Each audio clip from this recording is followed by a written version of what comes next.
A very disappointing ADP employment report sent stocks lower today, just one day after the Dow hit its highest level in 4 years. Just 119,000 private sector jobs were added last month, according to the ADP report. That number fell short of expectations for a gain of 170,000 jobs.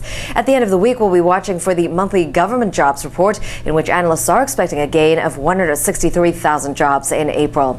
Also in economic news, the Commerce Department is reporting a 1.5% drop in factory orders in March due to slowing demand for aircraft. This is the biggest drop in 3 years.